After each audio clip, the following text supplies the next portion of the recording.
कलीसिया को बता रहा था कि जितने भी चाहे वो गोल्ड मेडलिस्ट हों, चाहे वो बड़े बड़े सेलिब्रिटीज हों, उनकी जो महिमा है, उनकी जो ग्लोरी है, वो फेडिंग है, वो कुछ टाइम बाद ख़त्म हो जाएगी।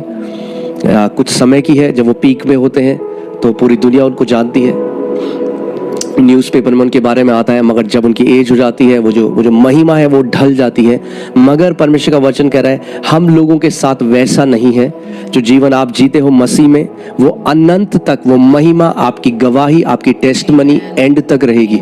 वो हटेगी नहीं, वो नीचे नहीं जाएगी, वो एक समय के लिए याद नहीं करी जाएगी, मगर वो अनंत तक बनी रहेगी।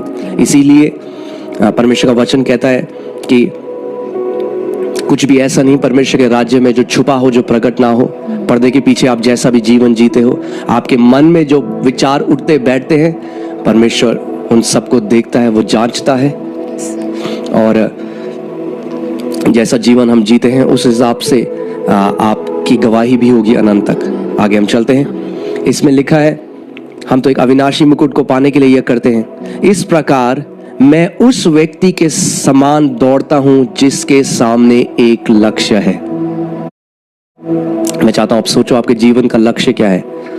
हाँ, परमेश्वर आपको बढ़ाएगा, आप नौकरी में भी उन्नति पाओगे, परमेश्वर अगर आपको और चीजें भी देगा, वो सब कुछ देगा, मगर हमारा एक जो मेन लक्ष्य है वो केवल एक बड़ा घर पाना नहीं है, वो केवल एक बड़ी गाड़ी पाना नहीं है, वो केवल एक प्रमोशन पाना नहीं है। ये बीच में चीजें हैं जो परमेश्वर हमारे साथ करेगा, मगर हमारे जीवन का लक्ष्य अपनी दौड़ को पूरा करना है, उस स्वर्गीय बुलाहट को पूरा करना है, जिस स्वर्गीय बुलाहट के साथ परमेश्वर ने हमें भेजा।